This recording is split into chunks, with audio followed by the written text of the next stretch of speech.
Doctor बनला भूत। ही कहाणी आहे शाहगंजची। शाहगंजमध्ये संजीवनी नावाचं एक हॉस्पिटल होतं, जिथे शिरीष कुमार नावाचे फार प्रसिद्ध डॉक्टर होते। सर्वांचा खूपच छान इलाज करायचे, पण हॉस्पिटलची एक फार विचित्र गोष्ट होती। हॉस्पिटलमध्ये कुठल्याही पेशंटला ऍडमिट केलं जात नसे। दिवसा इलाज व्हायचा आणि संध्याकाळच्या आधी पेशंट्सना घरी पाठवून देण्यात येई। अंधार व्हायच्या आधी हॉस्पिटलला टाळं लागायचं। एके रात्री दिनेश नावाचा एक मुलगा इलाज करायला हॉस्पिटलमध्ये आला। रात्री इकडे इलाज होत नाही, माहित नाही का? नाही, पोटदुखीचा इलाज करायला आलोय। खूप दुरून आलोय मी, म्हणून प्रवासात पूर्ण दिवस निघून गेला। प्लीज मला आतमध्ये जाऊ द्या। डॉक्टर साहेब घरी गेलेत, हॉस्पिटलला टाळं लागलंय, दिसत नाही काय? उद्या सकाळी ये, चल इकडून। वॉचमॅनने दिनेशला पळवला आणि दिनेश अडचणीत सापडला। फार अपेक्षा घेऊन आलो होतो। पोटदुखीचा इलाज झाला असता तर रात्री सुखाने झोपलो असतो, पण आता या अनोळखी शहरामध्ये पोटदुखी घेऊन कुठे भटकू? तेव्हा दिनेशचं लक्ष पार्किंग मध्ये उभ्या एका कारवर गेलं। असं वाटतंय ही डॉक्टर साहेबांची गाडी आहे, म्हणजे डॉक्टर साहेब आतमध्येच आहेत। मी डॉक्टर साहेबांकडे जातो, मग ते माझा नक्कीच इलाज करतील। दिनेशने पार्किंगची भिंत ओलांडली आणि हॉस्पिटलमध्ये आला। हॉस्पिटल एकदम सुनसान होतं। सगळे बेड्स एकदम रिकामे होते। ना कुठली नर्स होती, ना ही कोणी वॉर्ड बॉय। कमाल आहे, एकही पेशंट, एकही नर्स नाही। आता डॉक्टर साहेबांची केबिन शोधायला हवी। दिनेशला केबिन मिळाली। दरवाजा ढकलून तो आतमध्ये गेला। डॉक्टर शिरीष त्याच्याकडे पाठ करून एक्सरे पाहत होते। माफ करा सर, जबरदस्तीने आतमध्ये आलो। त्रासच असा होतोय की सकाळपर्यंत वाट नाही पाहू शकत। बस तिकडे दिनेश। सॉरी सर, पण मी पहिल्यांदा तुमच्या हॉस्पिटलमध्ये आलोय। मग तुम्हाला माझं नाव कसं माहिती? तेव्हा अचानकपणे दिनेशच्या नजरा डॉक्टरांच्या पायांकडे गेल्या। डॉक्टरांचे दोन्ही पाय एकदम उलटे आणि टोकदार होते। कोण आहे तू? डॉक्टर जसा दिनेशकडे वळला, दिनेशचा श्वास अडकला, कारण की डॉक्टर एक भयानक भूत होता। दिनेश लगेच दरवाजाच्या दिशेने पळाला, पण दरवाजा तर लॉक्ड होता।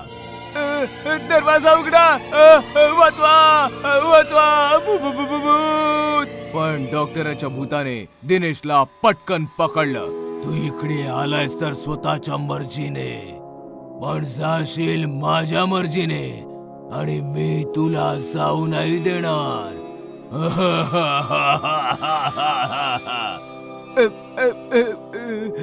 Sorry sorry sorry sorry sir, मी कोणाला काही नाही सांगणार। मी सरळ सरळ माझ्या गावी निघून जाईन। प्लीज सर, मला सोडा सर। पण भूताने काही ऐकलं नाही। त्याने दिनेशचं पोट जोरात दाबलं। दिनेश जनावरांसारखा ओरडू लागला। भूताने त्याची पकड अजून मजबूत केली आणि दिनेश ओरडत ओरडत मेला। हॉस्पिटलमध्ये अशा घटना आठवड्यातनं एक दोनदा नक्कीच व्हायच्या। वॉचमॅनला धोका देऊन कोणी ना कोणी रात्री केबिन मध्ये इलाज करायला यायचं आणि भूतिया डॉक्टरची शिकार व्हायचं। आणि मग सकाळ व्हायच्या आधीच वॉचमन येऊन प्रेताला जागी ठेवायचं। सकाळी सगळं काही नॉर्मल व्हायचं। Doctor Shirish Kumar normal doctor सारखे पेशंट्सची इलाज करायचे, पण रात्रीचा अंधार होताच भयानक भूत व्हायचे। अखेर काय रहस्य होतं भूतिया डॉक्टरचं, याची 10 वर्षापूर्वीची एक कहाणी आहे। 10 वर्षांपूर्वी एके रात्री पाशा नावाचा किलर पोलिसांच्या गोळ्यांनी घायाळ होऊन संजीवनी हॉस्पिटलमध्ये आला। ए डॉक्टर, चल चल चल, गोळ्या काढ। ही तर पोलीस केसची गोष्ट आहे। चल गोळ्या काढ, काढ नाही तर गोळ्या घालीन तुझ्या डोक्यात। बंदुकीच्या धाकाने पाशाने त्याचा इलाज केला आणि इलाज होताच डॉक्टरवर त्याची बंदूक साधली। अरे, मी तर इलाज केला ना?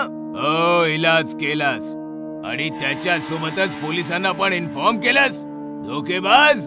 पाशाने बंदुकीने डॉक्टरचा जीव घेतला आणि मग तिथून पळून गेला। तेव्हापासून डॉक्टर भूत बनलाय. दिवसा रोग्यांचा उपचार करतो आणि रात्री हैवान. एके रात्रीची गोष्ट आहे. वॉचमन गेटवर नव्हता. गेट ओपन होता. तेव्हा एक पोलीस ऑफिसर त्याच्या बायको सोबत आला. ट्रान्सफरच्या बरोबरच तुझे आजार पण ट्रान्सफर होतात. चल आता आतमध्ये जा, मी कॉल संपवून येतो. बायको आतमध्ये गेली आणि ऑफिसर मोबाईलवर बोलू लागला. बोलता बोलता त्याचं लक्ष हॉस्पिटलच्या बोर्डकडे गेलं. संजीवनी हॉस्पिटल. शिट. ऑफिसर पळत पळत केबिन मध्ये आला आणि त्याने पाहिलं डॉक्टरच्या भूताने त्याच्या बायकोचा गळा आवळला होता.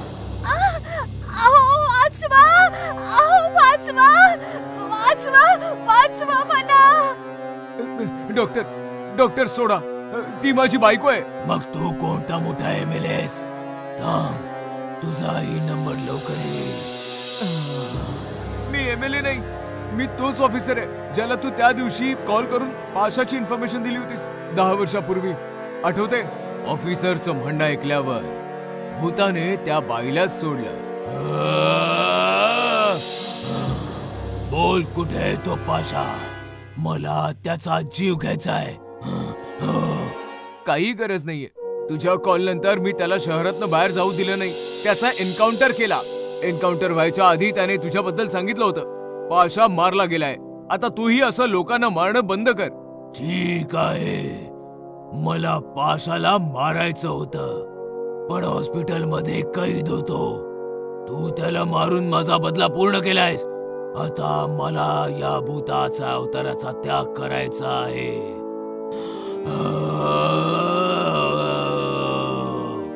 असं म्हणताच डॉक्टरचं भूत जोर जोरात हसू लागलं आणि हसत हसत आसमंतात मुक्त झालं. बायको बनली चेटकीण. बऱ्याच वर्षांपूर्वी कोणत्या तरी एका शहरात अनिल आणि संजना नामक पती पत्नी राहत होते. एके दिवशी त्यांच्या शेजारी रुही आणि विवेक नावाचे जोडपं राहायला आलं आणि पहिल्याच दिवशी त्यांचं संजना आणि अनिल सोबत भांडण झालं. काय तुला गाडी उभी करता येत नाही रे? काय माहित लोक गाडी विकतच कशाला घेतात.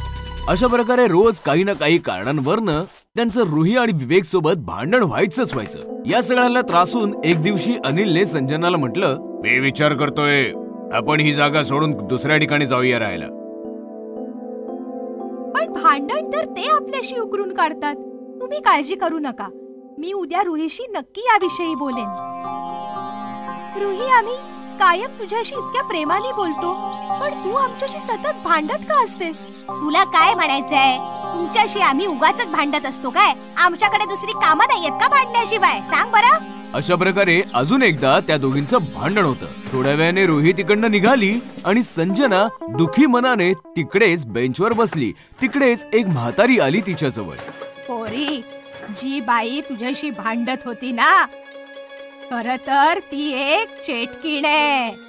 काय? हो, शहराच्या बाहेर जंगलात एक गुहा आहे. तिथे एक खूप चांगली चेटकीण राहते. तू तिच्याकडे जा, ती तुला मदत नक्की करेल. संजना जंगलामध्ये चेटकिणीपाशी आली. तिने चेटकिणीला सगळी कहाणी सांगितली आणि म्हणाली, अगं पण मी तर खूप म्हातारी आहे. मी तुझ्या बरोबर नाही येऊ शकत. तू एक काम कर, तू मला तुझ्या शरीरात येऊ दे. तुझ्या शरीरात आले की मी तुझ्या शेजारच्या चेटकिणीला मारून टाकेन आणि मग तू मला पुन्हा इथेच आणून सोड. संजनाला चेटकिणीची ही आयडिया खूपच आवडली आणि ती लगेच तयार देखील झाली. ठीक आहे, आता तू माझ्या सोबत म्हण, माझं शरीर तुझं शरीर, माझं शरीर तुझं शरीर, एक व्हावं आपलं शरीर, एक व्हावं आपलं शरीर. संजनाचे हे शब्द उच्चारताच ती चेटकीण तिच्या अंगात शिरली आणि मग संजना चेटकिणीला घेऊन तिच्या घरी आली. चेटकीण ताई, ते बघा त्या रुही चेटकिणीचं घर. चला आपण तिच्या घरी जाऊया. तू तर खूपच भोळी आहेस.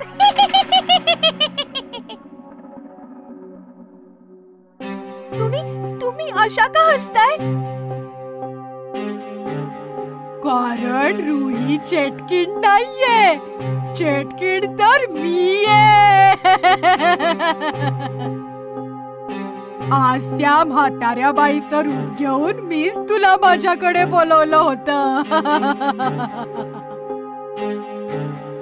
काय काय आहे ना, माझं शरीर खूप म्हातारं झालं होतं, म्हणूनच तुझ्या शरीरात येण्यासाठी मी हा सगळा खेळ रचला. आता मी तुझं शरीर सोडून कुठेही नाही जाणार. अशा प्रकारे चेटकिणीने जाळं विणून संजनाच्या शरीरावर कब्जा केला. त्याच रात्री जेव्हा अनिलने दुसऱ्या ठिकाणी शिफ्ट व्हायची गोष्ट काढली तेव्हा चेटकीण मूळ रूपात आली आणि म्हणाली, कोण संजना? मी तर चेटकीण आहे. आता तुझ्या पत्नीच्या शरीरावर माझा ताबा आहे.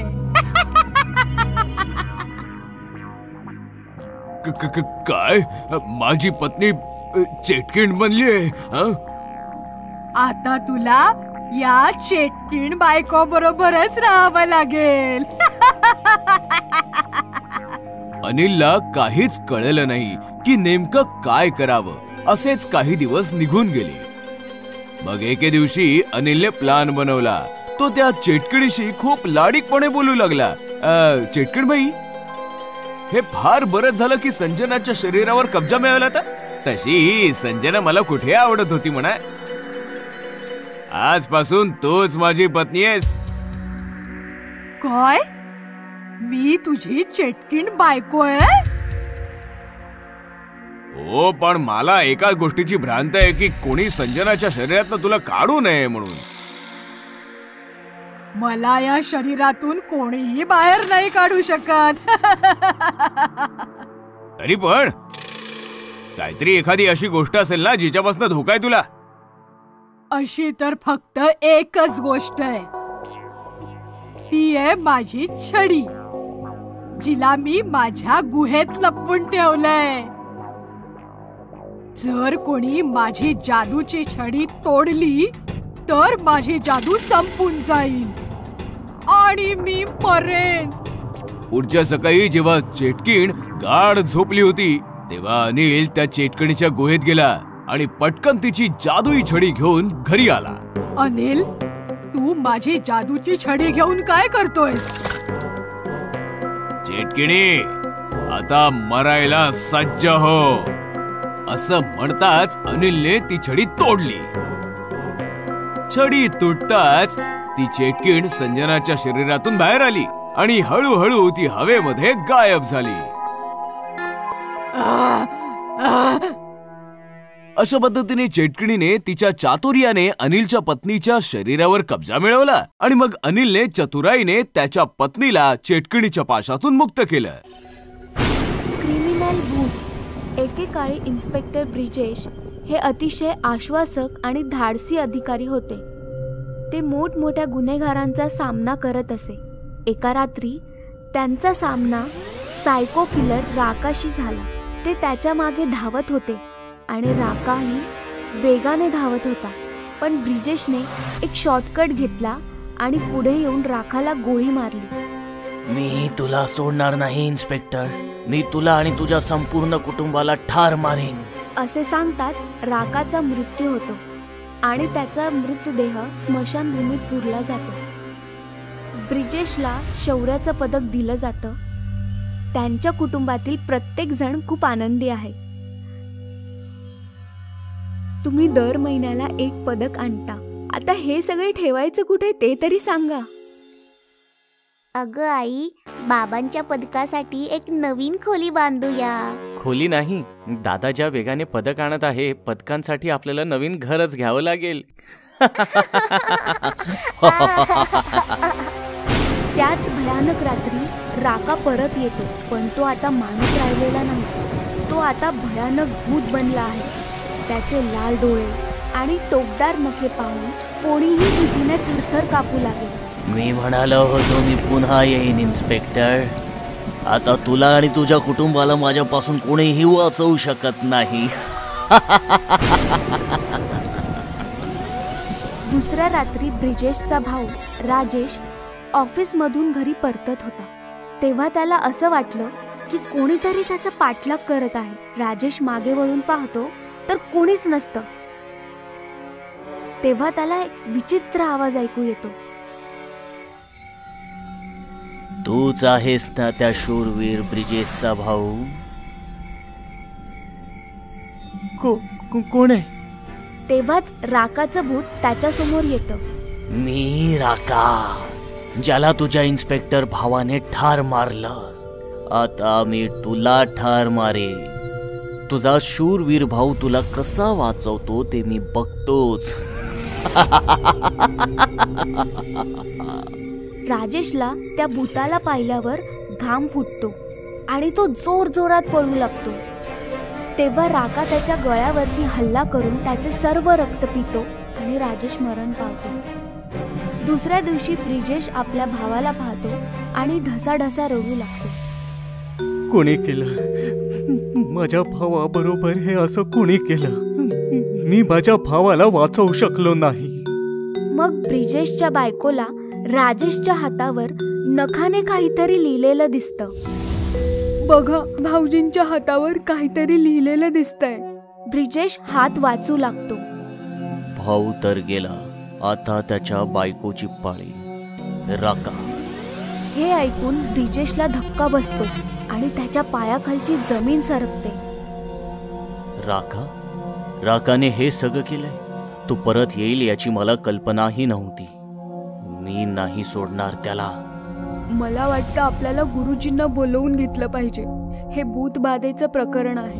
हे तुमच्या आवाक्याच्या बाहेर आहे. पूजा दुसऱ्याच दिवशी गुरुजींना फोन करून बोलवून घेते. राका घरातल्या खिडकीमधून सगळं पाहत असतो. इन्स्पेक्टरची बायको, आता तू तर गेलीस. पूजा घराच्या छतावर सुकलेले कपडे आणायला जाते. तेव्हा अचानक जोर जोरात वारे वाहू लागतात आणि तिथे राका येतो. कुठे आहे तुझा इन्स्पेक्टर नवरा? तुला वाचवायला नाही येणार का? पूजा राकाला पाहून किंचाळू लागते आणि तिचा आवाज ऐकून ब्रिजेश छतावर पळत पळत येतो. पण छताचा दरवाजा बंद होतो.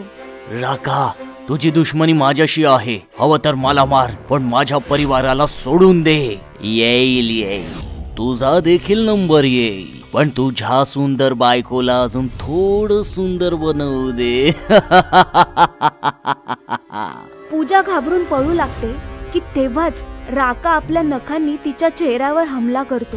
पूजाला चेहऱ्यावर झालेल्या जखमांमुळे ती जमिनीवर कोसळते आणि तडपून तडपून मरून जाते. अजून माझा बदला पूर्ण झालेला नाही. मी परत येईन इन्स्पेक्टर. दरवाजा उघडताच ब्रिजेश पूजाकडे येतो आणि रडू लागतो. तेव्हा तिथे गुरुजी येतात. ब्रिजेशचा मुलगा सुधीर राकाच्या भूताबद्दल गुरुजींना सगळं सांगू लागतो. ती एक दुष्ट आत्मा आहे. त्या आत्मेवर अंतिम संस्कार न झाल्यामुळे तिला मुक्ती पण नाही मिळाली. आपल्याला लवकरच तिच्या नावाची पूजा केली पाहिजे, जेणेकरून तिला लवकरात लवकर मुक्ती मिळेल. जे करायचे ते लवकरात लवकर करा गुरुजी. मी माझ्या बायकोला आणि भावाला तर गमावलंय. आता मी माझ्या मुलाला नाही गमावू शकत. गुरुजी मंत्र वाचू लागतात आणि त्या क्षणी राका तिथे येते. नाही, तुमची इतकी हिम्मत की तुम्ही लोक मला मुक्ती द्याल. मी तुम्हा तिघांना नाही सोडणार. राका सुधीर जवळ जातो आणि त्याचा गळा आवळतो. सुधीरचा जीव गुदमरू लागतो. तेव्हा गुरुजींनी दिलेलं गंगाजळ ब्रिजेश राकावर शिंपडतो आणि राकाचं मेलेलं शरीर जळू लागतं. हे काय केलंस तू? तेव्हा गुरुजी आपल्या पूजेचा शेवटचा मंत्र वाचतात आणि राकाची आत्मा हवेमध्ये विलीन होऊन जाते. माझा बदला अजून पूर्ण झाला नाही. आणि अशा प्रकारे राकाच्या आत्म्याला मुक्ती मिळते आणि ब्रिजेश आपल्या मुलाचा जीव वाचवतो. कलियुगी रावण. भगवान श्री रामांची प्रत्येक जण पूजा करतो. ते सर्वांचे भगवंत आहेत. पण रघुनंदन सोसायटीमध्ये असाही एक कोणी होता जो रामाला नाही रावणाला पूजत होता. दिल्लीमध्ये रघुनंदन सोसायटी फारच फेमस होती, कारण की या सोसायटीतील सर्व सदस्य फारच सच्चे आणि धार्मिक वृत्तीचे होते. पूजा पाठ आणि कीर्तन प्रवचन हे सगळं दिवस रात्र चालायचे. सोसायटीतील सर्व सदस्य एकमेकांची खूप काळजी घ्यायचे आणि एकमेकांवर खूप विश्वास असायचा. आपल्या घराची चावी आपल्या शेजाऱ्यांकडे सोपून जाणं फारच विचित्र गोष्ट आहे शहरात, पण रघुनंदन सोसायटीमध्ये ही फारच कॉमन गोष्ट होती. इथे दिवसभर लोकांच्या घराचे दरवाजे उघडे असायचे, कारण की प्रत्येक जण एकमेकांचं स्वागत आणि मदत करायला सदैव तत्पर असायचा. पण ते म्हणतात ना, जळत्या दिव्याच्या खाली काळ्या कुट्ट अंधाराची गूढ सावली लपलेली असते. सोसायटीमध्ये एक घर असंही होतं ज्याचा दरवाजा कायमचा बंद असायचा, कारण की त्या घरामध्ये दशानन नावाचा कोणीतरी व्यक्ती नवा राहायला आला होता. नवरात्रीचा 8वा दिवस होता. सोसायटीमधली जानकी सजून धजून गरबा खेळायला जात होती. अचानक एक विचित्र आवाज ऐकून जानकी थांबली. आवाज बंद दरवाजाच्या आतून येत होता, म्हणजेच दशाननच्या घरातून येत होता. रावणाचारित्र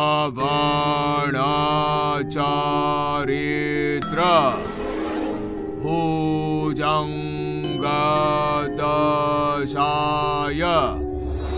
मृत्युमाग्राय तुडुबाहो. मला वाटतं आतमध्ये पूजा सुरू आहे, पण इतके भयानक मंत्रोच्चार. रावणाचं आवाहन. उद्या दसरा आहे आणि आज अशी पूजा. जानकी फारच घाबरली होती. ती तिथनं निघाली. आतमध्ये दशाननाची महाभयानक पूजा सुरू होती. तो रावणाचं आवाहन करून राम पूजणाऱ्या प्रत्येक व्यक्तीसाठी मृत्यू मागत होता. पहिल्या माळ्यावर राहणारा म्हातारा रामाची भजन गातो, त्याचा अंत होवो. सरस्वतीच्या भिंती रामाच्या तस्बिरींनी चमकताय, तिचा पण अंत होवो. राघव शास्त्रीच्या मुखी सदैव राम असत, सर्वस्वांताय स्वाहा. मग त्याने होमातनं जळलेला घुबडाचा डोळा काढला आणि तो स्वतःच्या बेंबीत घालून बेंबी काळ्या कपड्याने झाकून घेतली. आणि बघता बघता दशाननाचं शरीर कापू लागलं. त्याच्या मुखातून विचित्र विचित्र आवाज बाहेर येऊ लागले. त्याच्या डोळ्यातून अश्रू आणि अश्रूंनंतर रक्त बरसू लागलं. दशानन डोळे बंद करून घुमू लागला आणि थोड्या वेळानंतर शांत झाला. जसे त्याने डोळे उघडले, त्याच्या समोर ठेवलेला पाण्याचा कलश पिघळून राख झाला, कारण की त्याचे डोळे आता नॉर्मल नाही, फार प्रखर आणि भयानक बनले होते. कोणी नाही वाचणार. 12 वाजायच्या आधीच सर्व मारले जातील. 12 वाजल्यानंतरही कोणी जिवंत राहिलं तर माझ्या नाभीमध्ये स्थित हा घुबडाचा डोळा मी शोकून सगळ्यांना मारून टाकतील. रात्रीच्या 10 वाजता जानकी तिच्या घरी जाण्यासाठी दशाननाच्या घराच्या बाहेरून चालली होती. तेव्हा तिने पाहिलं दशानन घराच्या बाहेर कोणाशी तरी फोनवर बोलत आहे. हॅलो सर, माझं म्हणणं आहे का सर, पूजा आहे घरामध्ये, उत्सवाचे दिवस आहेत. मी नक्की दिवस रात्र एक करून प्रोजेक्ट कंप्लीट करेन उद्या. प्लीज आज काही बोलू नका. ऐका ना. दशाननच्या कॉलचा फायदा उचलून जानकी त्याच्या घरामध्ये घुसली. माहिती करून घेतल्याशिवाय गप्प नाही बसणार की आत काय कारस्थान चाललंय. जशी ती आतमध्ये एका रूम मध्ये पोहोचली, आतलं दृश्य बघून तिचा थरकाप उडाला. आतमध्ये एक भयंकर होम पेटला होता आणि भयंकर विचित्र गोष्टी त्या होमाच्या आसपास ठेवल्या होती. खूपच अशुभ आहे हे सगळं. जानकी आणखी एका रूम मध्ये गेली आणि भिंतीवर टांगलेल्या तस्विरी बघून चकित झाली. भिंतीवर सोसायटी मधल्या सर्व व्यक्तींच्या तस्बिरी होत्या आणि त्यांना फुलांच्या माळा घातल्या गेल्या होत्या. त्याच्यामध्ये तिचा नवरा राघवचाही फोटो होता. म्हणजे या सैतानाला काळ्या जादूने आम्हाला मारून टाकायचंय. मी असं मुळीच नाही होऊ देणार, कधीच नाही होऊ देणार. रागावलेली जानकी हवनामध्ये पाणी घालून होमाला विझवू लागली की अचानकपणे खूप सारा जास्त धूर हवनातनं बाहेर आला आणि जानकी जोर जोरात खोकू लागली. धूर पूर्ण रूम मध्ये पसरला होता. जानकी काही पाहू शकत नव्हती.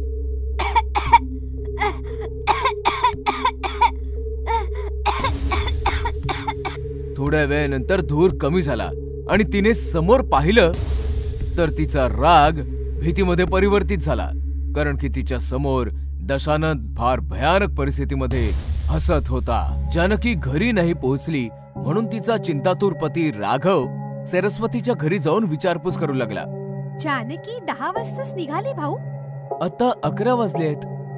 कुठे गेली असेल? काय माहित. हा, आठवलं. एक गोष्ट होती जी जानकीने सांगितली होती. कदाचित जानकी तिथेच गेली असेल. सरस्वतीने राघवला सगळं काही सांगितलं आणि राघव पळत पळत दशाननच्या घरासमोर उभा राहिला. आतून तेलाच्या जळण्याचा वास येतोय, म्हणजे आतमध्ये पूजा चालू असणार. तेव्हा राघवला जानकीच्या ओरडण्याचा आवाज आला आणि राघव घाबरला. सरस्वती सोसायटीतील सर्व सदस्यांना घेऊन राघवच्या जवळ आली. तू बरोबर बोलत होतीस, जानकी आतमध्येच आहे.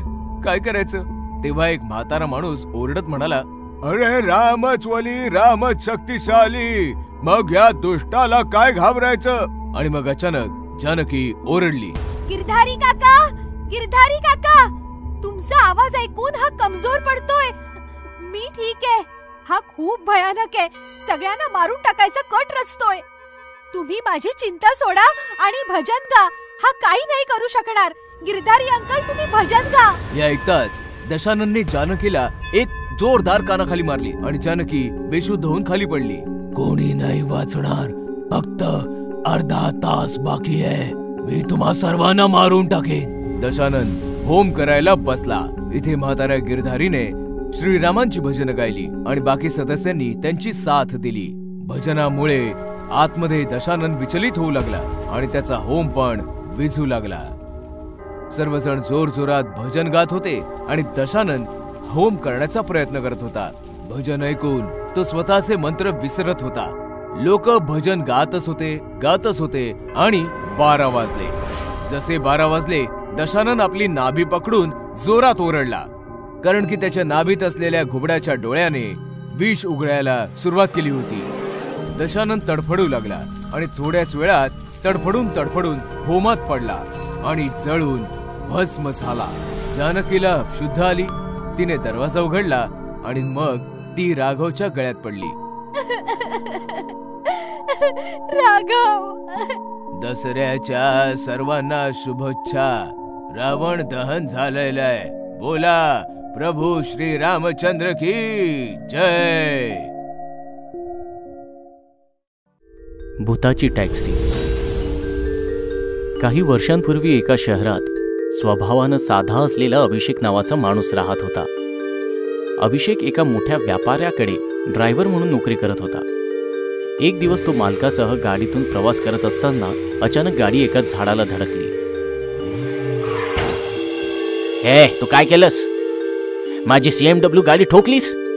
तुला माहितीये ना माझी गाडी किती महाग आहे ती? मी तुला आत्ताच्या आत्ता नोकरीवरून काढून टाकतो. असं म्हणून मालक रागाने गाडी घेऊन तिथून निघून गेला. अचानक नोकरी गेल्यामुळे अभिषेक फारच दुःखी झाला आणि त्याच झाडाखाली बसून रडू लागला. इतक्या वर्षात पहिल्यांदा माझ्या हातून अपघात झाला आणि माझ्या मालकानं माझं म्हणणं ऐकून न घेता मला लगेच कामावरून काढून टाकलं. तितक्यात एक भयावह आवाज त्याच्या कानावर पडला. खाली माणूस, वरती भूत, का ती रात्र. वा वा वा वा, खूपच छान. तो आवाज ऐकून अभिषेक घाबरला. कोण आहे तिकडे? कोणाचा आवाज आहे हा? समोर या. मी आहे, काळ्या रात्रीचं काळ सावट. तुम्हाला बोलवलंस? मी आहे भूत. हे बघ, मी आलो.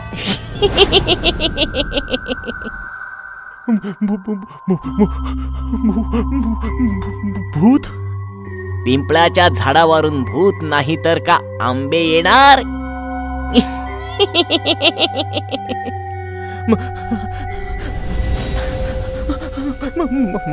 मला जाऊ द्या. मला माहित नव्हतं हे पिंपळाचं झाड आहे. माहित असतं तर मी ह्या झाडाखाली कधीच बसलो नसतो. हा माणूस मला खूप भोळा वाटतोय. याचा फायदा घेतला पाहिजे. पिंपळाच्या झाडाचं कर्ज फेड, मरून जा किंवा मदत कर.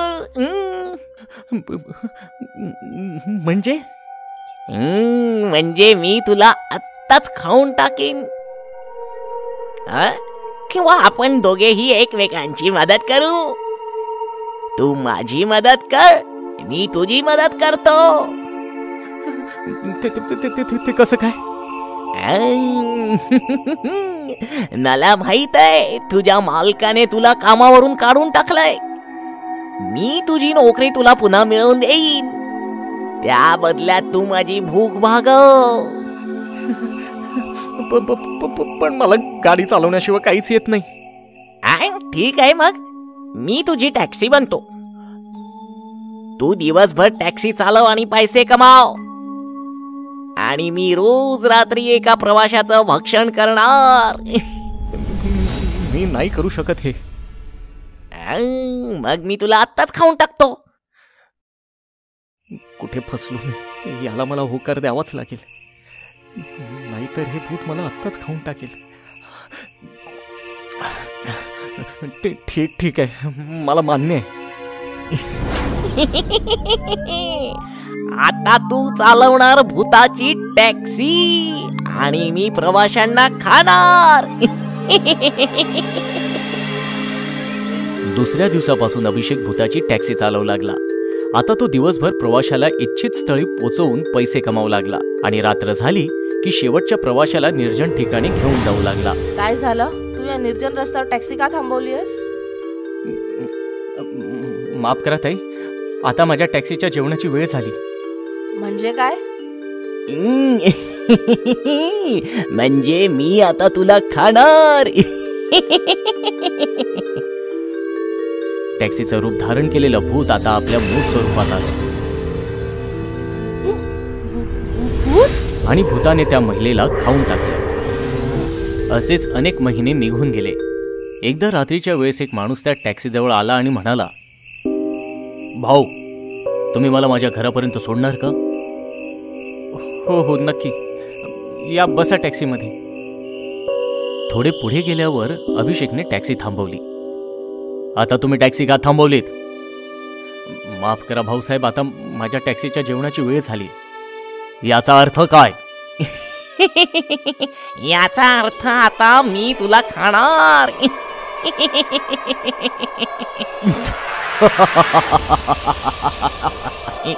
तू का हसतोयस? कारण तू माझे काम अधिक सोपे केलेस. काही दिवसांपूर्वी मला भूताच्या टॅक्सीविषयी माहिती मिळाली होती. तेव्हापासून मी तुझा शोध घेत होतो. पण मी एक भूत आहे, मी तुला खाणार आहे. आणि मी भूत हंटर आहे, मी तुला मारून टाकणार. भूत हंटर ऐकल्यावर ते भूत घाबरलं. भूत हंटर, प्लीज मला जाऊ द्या. मी इथून पुढे कुठल्याही मनुष्याला नाही खाणार. मात्र भूत हंटरने त्याचं काहीच ऐकलं नाही आणि त्याने भूतावर एक शक्तिशाली मंत्र फेकलं. भूताची टॅक्सी, भूताची टॅक्सी, प्रवाशांना खाऊन टाकणारी भूताची टॅक्सी, भूताची टॅक्सी, अदृश्य हो भूताची टॅक्सी, अदृश्य हो भूताची टॅक्सी. भूत हंटरच्या मंत्र जपामुळे भूताने घाबरून तिथून पळ काढला आणि अचानक अभिषेक जोरजोरात रडू लागला.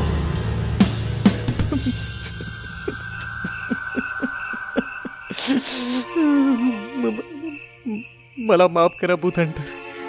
त्या भूताने मला धमकावलं होतं की मी जर त्याचं ऐकलं नाही तर तो मला खाणार होता.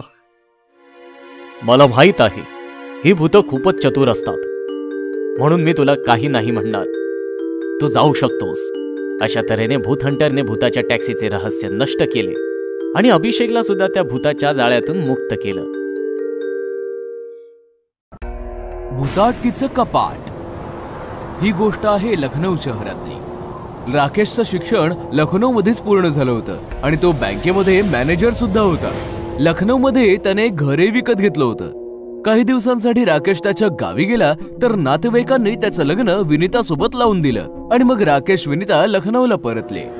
घर पाहून विनीता खूप खुश झाली आणि घराला घरपण देण्याचा प्रयत्न करू लागली.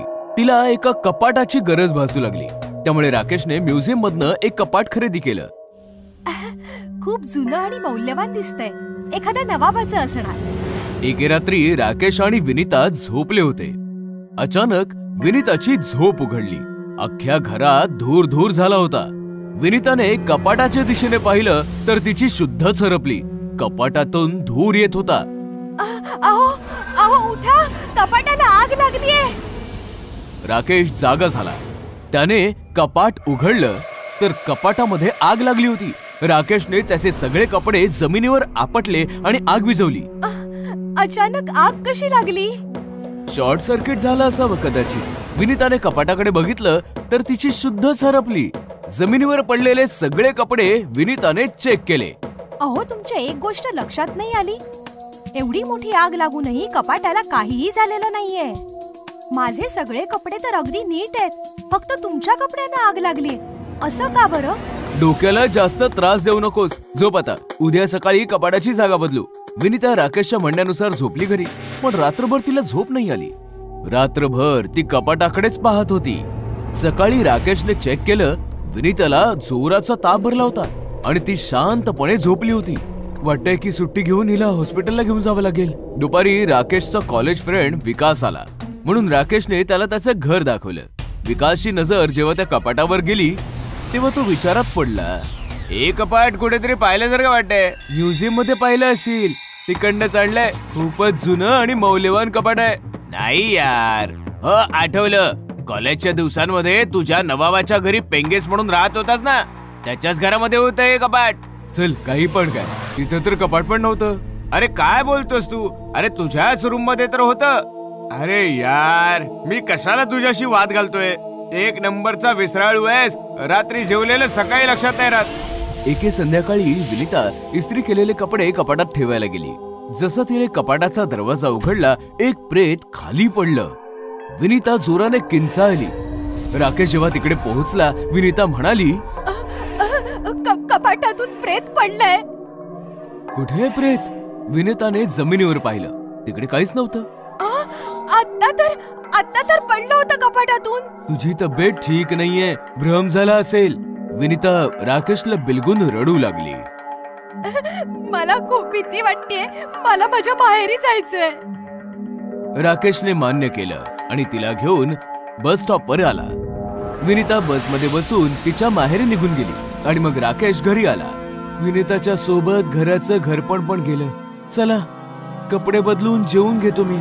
राकेश कपडे बदलण्यासाठी बेडरूम मध्ये आला तर तिथलं दृश्य बघून तो चकित झाला. एक स्त्री बिछाण्यावर झोपली होती. कोण आहेस तू? घरात कशी आलीस? ती स्त्री जशी राकेशकडे वळली, घाबरून जोरात राकेश किंचाळला. ती स्त्री भयंकर भूत होती.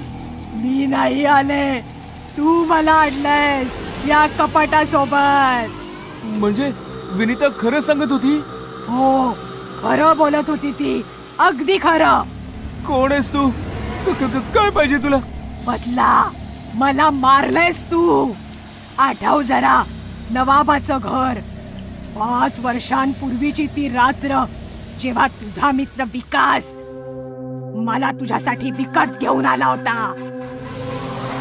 तिचं म्हणणं ऐकल्यावर राकेश 5 वर्ष मागे गेला. तेव्हा त्याला ती रात्र आठवली. ऐशकर माझ्या राजा, मागडा माल आहे. नवाब येणार तर नाही ना? कोणी नाही येणार, मी निघतो. विकास गेल्यावर राकेशने दरवाजा बंद केला आणि त्या स्त्रीपाशी येऊन बसला. तिला स्पर्श करणार की अचानक दरवाजावर ठकठक झाली. ओ गॉड, नवाब आलाय. तू पटकन कपाटात लप, पटकन. ती स्त्री कपाटात लपली आणि राकेशने दरवाजा उघडला तर बाहेर नवाब उभा होता. काय चाललं आहे? अभ्यास सुरू आहे माझा नवाब साहेब. तुमच्या गावाहून फोन आला होता. तुमच्या वडिलांचा मृत्यू झालाय. वडिलांच्या मृत्यूची बातमी ऐकून तू तर गावी निघून गेलास, पण मी मात्र त्या कपाटामध्ये गुदमरून गुदमरून मेले आणि सडले. नवाब मरतास कपाटात कैद असलेलं माझं भूतही म्युझियम मध्ये पोहोचलं. आणि चमत्कार तर बघ ना, आज मी या कपाटासोबतच तुझ्या समोर उभी आहे. तुझ्यामुळे मी मेले. इतकी वर्ष कपाटात कैद होऊन राहिले. आता तुला माझ्या सोबत यावं लागेल. मला माफ कर, मी विसरलो होतो की तू कपाटात बंद आहेस. राकेश आर्जव करू लागला तर तिने तिचा हात पुढे केला. राकेशने तिच्या डोळ्यांमध्ये पाहिलं आणि तो वश झाला. ती त्याला घेऊन हळूहळू कपाटाच्या दिशेने सरकू लागली. कपाटाच्या जवळ येताच अचानकपणे दरवाजा उघडला आणि दोघे आत गेले. कपाटाचा दरवाजा बंद झाला आणि जिवंत राकेश त्या भूतणीसोबत कपाटामध्ये कधीही न परतण्यासाठी कैद झाला. नवरी बनली डायन पार्ट 2. गोष्ट आहे अमेठीची. मालती तिचा जवान मुलगा रघु सोबत राहायची. मालती विधवा होती आणि तिने एकटीनेच रघुचं पालन पोषण केलं होतं. तरी पण रघुला मालती आवडत नव्हती. याच गोष्टीमुळे मालती दिवस रात्र दुःखी असायची. कुठे चाललायस रघु? मी कुठे जाईन, तुला त्याचं काय? तू तुझ्या लिमिट मध्ये राहा. खर तर मालती रघुची खरी आई नव्हती, ती सावत्र आई होती.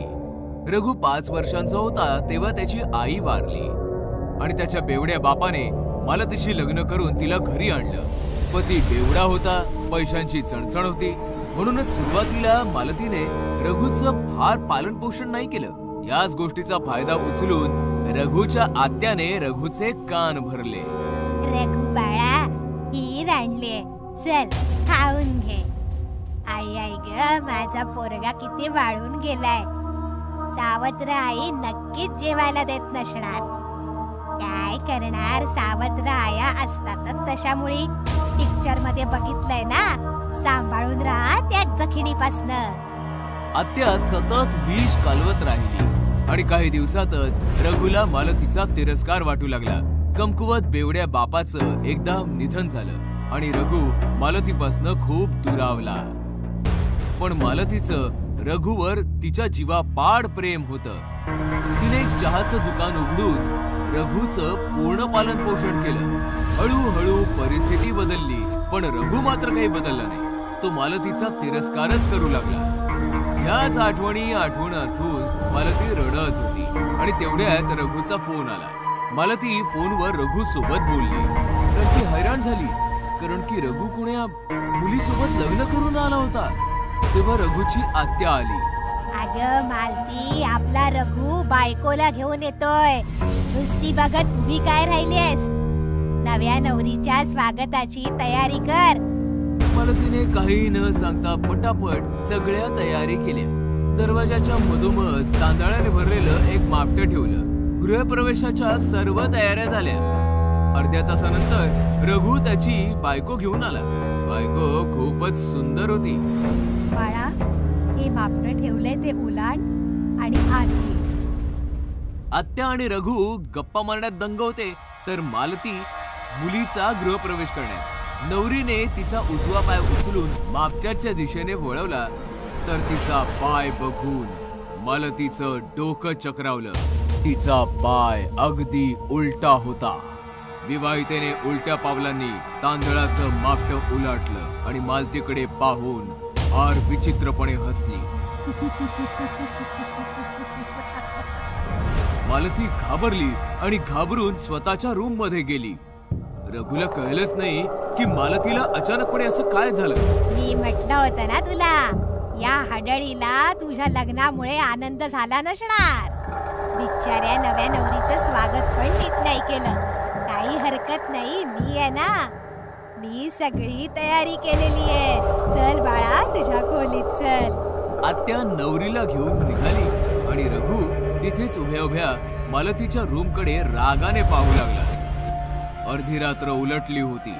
मालती तिच्या रूम मध्ये फार टेन्शन मध्ये होती आणि तेवढ्यात आत्या तिकडे आली. अगे स्वार्थी बाई, नव्या नवरीला तिथेच सोडून पळून आलीस तू? त्या मुलीशी लग्न करून रघुने चांगलं नाही केलं. ती मुलगी हडळ ती. आता तर तू हेच म्हणणार, तुझा प्लॅन फसलाय ना आता. कोणता प्लॅन? तुझ्या भावाच्या मुलीला रघुच्या गळ्यात बांधायचं होतं ना तुला, पण मी असं होऊ नाही दिलं. तुम्ही पहिल्यापासून ओळखता या मुलीला? मुलीला नाही ओळखत मी, पण रघुने भेटवलं होतं मला हिला. प्रेम करतो तो तिच्यावर, मग मी म्हटलं लग्न करून टाका. खूप चुकीचं केलं तुम्ही, रघुचं आयुष्य उद्ध्वस्त केलं. आत्या तिथून रागावून निघून गेली आणि लपून रघुच्या रूमच्या समोर आली. आता बघते मी आत दोघांमध्ये काय मस्ती चाललीये. आत्याने हळूच हाताने दरवाजा उघडला, तर तो पटकन उघडला. आतमध्ये रघु बिछाण्यावर झोपला होता, पण नवी नवरी मात्र बिछाण्यावर नव्हती. अरे, ही नवी नवरी कुठे निघून गेली? तेव्हा बुवाची नजर वर फॅनवर गेली आणि तिचे डोळे विस्फारले. लग्नाच्या कपड्यात एक भयानक म्हातारी डायन फॅनला उलटी लटकून फिरत होती आणि आत्याकडे पाहून जोर जोरात हसत होती. नाही सोडणार, कोणालाच नाही सोडणार, सगळ्यांना मारून टाकेन. आत्या तिकडनं पळाली आणि सरळ मालतीच्या रूम मध्ये आली. खरंच बोलत होतीस तू, ती मुलगी एक भयानक हडळ आहे. मी तर तिचे उलटे पाय आधीच बघितले होते. मग तेव्हा काही बोलली का नाहीस तू? हे राम, आता काय होणार? काय फायदा? मी सांगितलं जरी असतं तरी तुम्ही माझ्यावर विश्वास ठेवला नसता. ते सगळं सोड आणि हे सांग की रघुला कसं वाचवायचंय. ती हडळ रघुला नाही सोडणार. तुम्ही काळजी नका करू, मी अजून जिवंत आहे. तुम्ही चला, माझ्या बरोबर चला. आत्या आणि मालती पळत पळत रघुच्या रूम मध्ये गेल्या, तर डायन रघुच्या छातीवर बसून त्याला चावत होती. रघु जोर जोरात ओरडत होता, लग्न करायचंय, मधुचंद्र करायचंय. बघ तू, आता बघच मी तुला कसं उद्ध्वस्त करून टाकते. आत्या वाचव, मला वाचव, आत्या. ते दृश्य फारच भयानक आणि विचित्र होतं. आत्या ते दृश्य बघून मागे झाली आणि रूमचा दरवाजा बाहेरनं बंद करून स्वतःच्या घरी पळाली. आत्या, आत्या वाचव. तुझी आत्या तर पळून गेली रघु, पण तुझी आई आहे. घाबरू नकोस रघु. डायनने रघुला सोडलं आणि ती उलट्या पावलांनी चालत मालतीच्या दिशेने वळाली. आई सांभाळ, ती तुझ्या दिशेने येते. रघुच्या तोंडून पहिल्यांदा आई शब्द ऐकून मालतीमध्ये जणू 10 हत्तींचं बळ आणि खूप सारी ताकद आली. डायनने तिच्यावर उडी मारली आणि मालतीने फार बहादुरीने तिला चकमा दिला आणि स्वतःला वाचवलं आणि पटकन डायनचे पाय पकडून तिला उलट लटकवलं. डायन तडफडू लागली, जोर जोरात किंचाळू लागली. सोडा मला, मारून टाकीन सगळ्यांना. सोडा. रघु पळून जा. रघु, सुरी घेऊन ये रघु. नाही आई, मी तुला सोडून कुठेच नाही जाणार. नाही बाळा, पळून जा. मी हिला आता आणखी नाही सांभाळू शकत. हडळीची ताकद तिच्या पायांमध्ये असते. मला हिचे पाय कापून टाकायचे. हे ऐकताच डायन अजून जोरात किंचाळली. पाय कापू नकोस, पाय नको कापूस माझे, पाय नको कापूस. रघुला समजलं आणि आत्याने बाहेरून बंद केलेला दरवाजा आतून तोडून एक सुरी घेऊन आला. रघुने पटकन डायनचे दोन्ही पाय कापले. डायन कोण्या जनावरासारखी जोरात किंचाळली आणि शांत झाली. डायन मेली होती. मालतीने पटकन डायनचं शरीर जमिनीवर सोडलं. रघुने पटकन त्याच्या आईला मिठी मारली आणि माय लेक हमसून रडू लागली.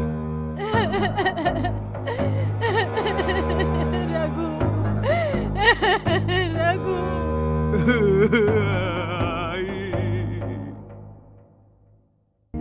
होता पंक्चरवाला. मुंबई पुणे हायवे अंधारामध्ये गडला होता. थंडीमुळे हायवे सुनसान होता आणि सुनसान हायवेवर एक कार जोराने पास होत होती. गप्पा टप्पा करत करत राघव आणि श्वेता रस्ता कापत होते की अचानक कारचा बॅलन्स बिघडला आणि कार रस्त्याच्या कडेला उतरली. राघव सांभाळून. राघवने जोरात ब्रेक लावला. दोघेही कारच्या बाहेर आले तर कारचा टायर पंक्चर होता. शिट यार, स्टेपनी पण नाहीये, आता काय करायचं? थंडीमुळे टायरचं टेम्परेचर बिघडलं आणि तो फुटला. म्हटलं होतं मी हळू चालव म्हणून. राघवने समोर पाहिलं तर एक पंक्चरचं दुकान समोर दिसत होतं. थँक गॉड, झाला जुगाड. हॅलो, कोणी आहे का? दुकानातनं एक माणूस बाहेर आला ज्याने थंडीच्या कारणामुळे अख्ख्या शरीरभर शॉलने झाकून घेतलं होतं. कारचा टायर पंक्चर झालाय, बनवू शकता का हो? थांबा, अवजार घेऊन येतो. पंक्चरवाल्याचा आवाज जरा भारी भारीच होता. तो सामान घेऊन आला. कारचा टायर उघडून त्याने कारला जॅक लावला आणि पंक्चर बनवू लागला. श्वेता, थंडी वाढते, तू कार मध्ये बस, मी जरा हलका होऊन येतो. हा. श्वेता कार मध्ये बसली आणि राघव हलका व्हायला निघून गेला. राघव परत आला तर त्याने पाहिलं की आग जळत आहे आणि पंक्चरवाला त्याचं काम शांततेने करत आहे.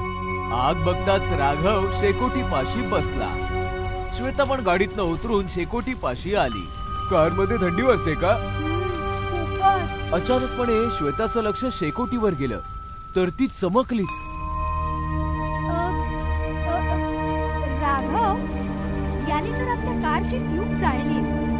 मग हा पंक्चर कसला बनवतोय? अरे हो भाऊ, आमची ट्यूब का बरं जाळली? त्यांनी पंक्चरवाल्याकडे पाहिलं तर त्यांचे डोळे विस्फारलेच राहिले. पंक्चरवाला एक भयानक भूत बनला होता ज्याचं पूर्ण शरीर जळलेलं होतं. ट्यूब चाळली कारण की मी पण जळलो होतो. बघायचंय तुम्हाला कसं?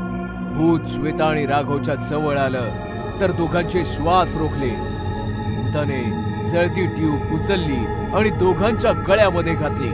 त्यामुळे दोघे जळताना तडपून मेले.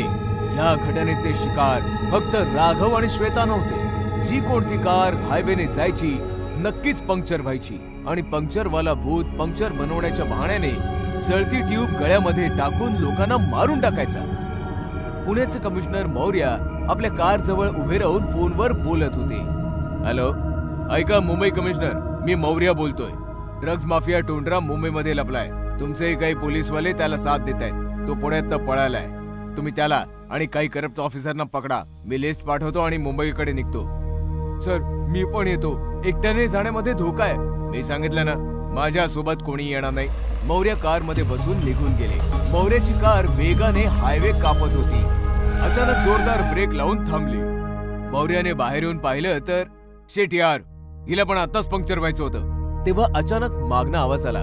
काळजी करू नका साहेब, पंक्चरवाला अवजारांसकट हजर आहे. मौर्याने पाहिलं तर मागे पंक्चरवाला उभा होता. जरा लवकर करा भाऊ, क्रिमिनलला पकडायला जायचंय. पंक्चरवाल्याने टायर उघडून जॅक लावला. मी कार मध्ये बसतो, तू पंक्चर बनव जरा लवकर. मौर्य कार मध्ये बसले. पंक्चरवाल्याने एक ट्यूब काढून आग लावली त्याला आणि कारकडे बघत हसता हसता तो भूत बनला. ट्यूब तयार होताच तो कारच्या जवळ गेला आणि म्हणाला, सर बाहेर या, टायर लावायचा आहे. तेव्हा अचानकपणे मौर्यांना कॉल आला. हॅलो, काय म्हणताय? ड्रग्ज माफिया टोंडरा पकडला गेला आणि त्याच्यासोबतचे पोलीस ऑफिसर देखील पकडले गेले. वेल डन. हो, मी पोहोचतोच आहे. मौर्य कार मधनं उतरून बाहेर आले तर पंक्चरवाला गायब होता आणि कारची ट्यूब जळत होती. मौर्य समजला की काहीतरी गडबड आहे. त्याने पिस्तूल काढली आणि पटकन मागे वळला तर त्याच्या मागे पंक्चरवालं भूत हसत उभं होतं.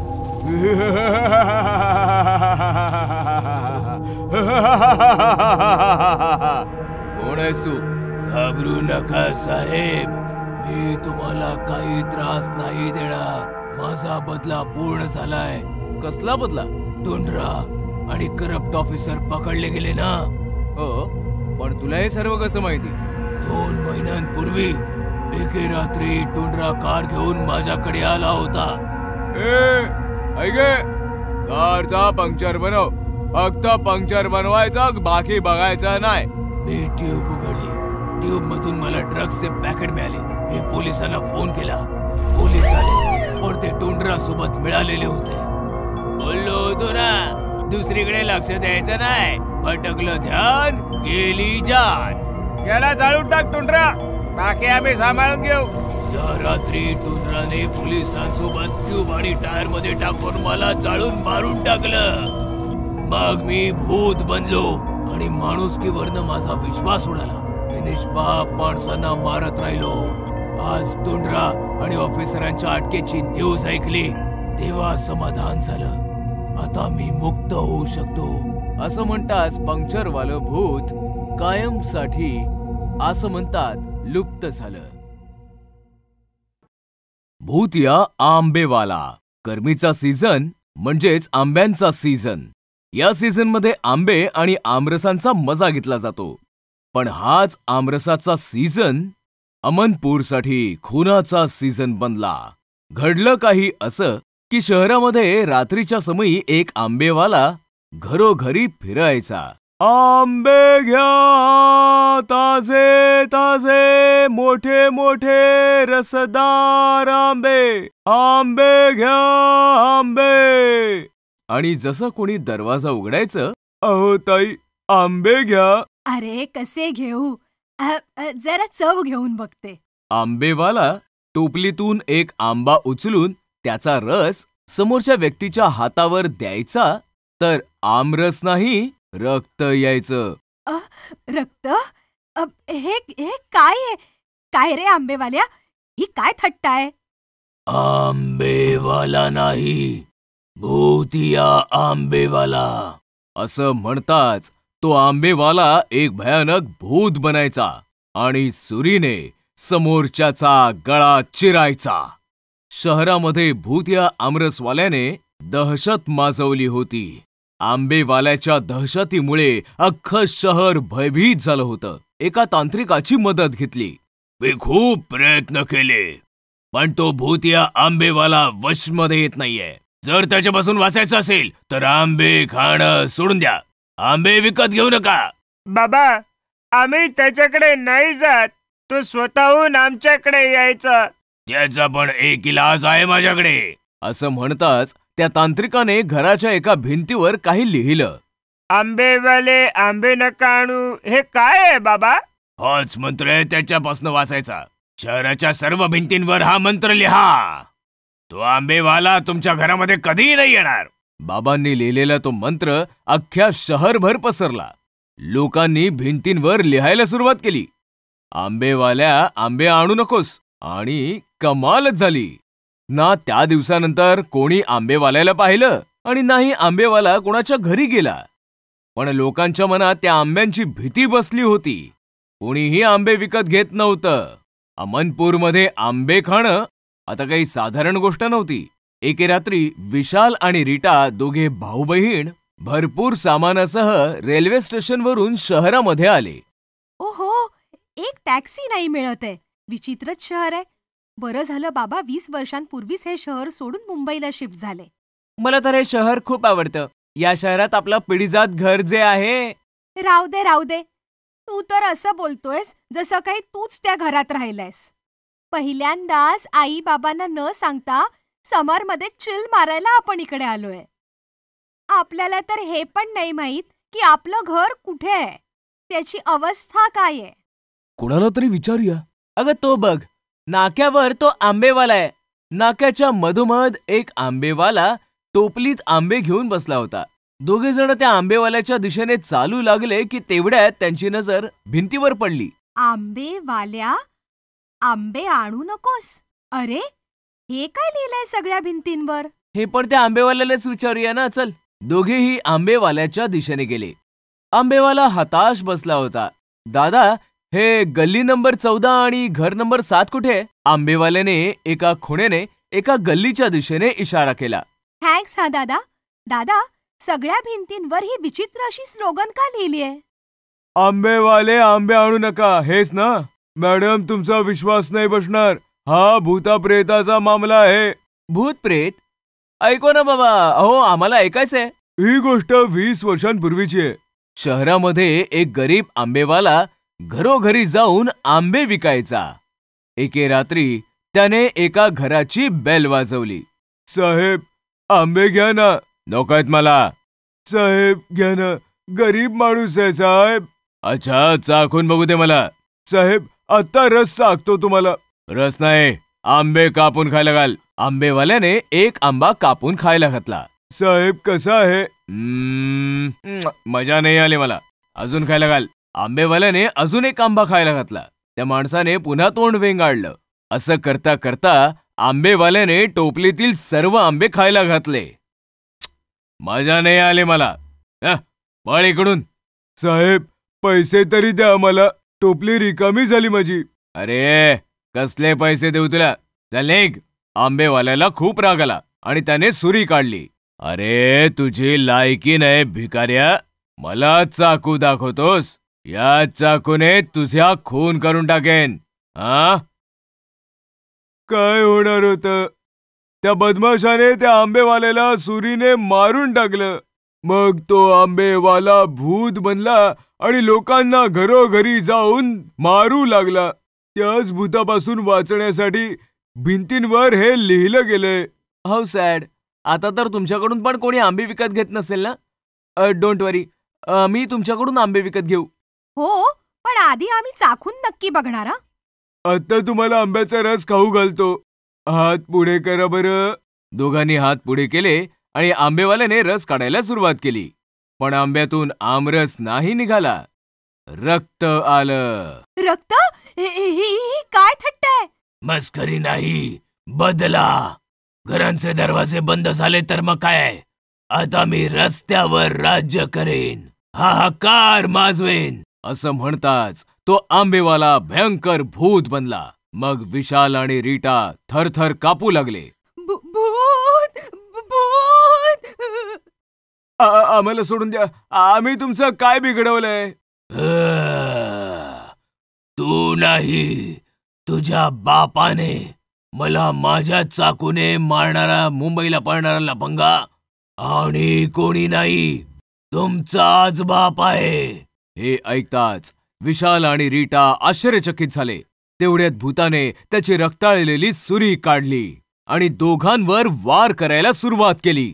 सपासप वारांमुळे दोघेही घायाळ झाले आणि तडफडून तडफडून मरून गेले.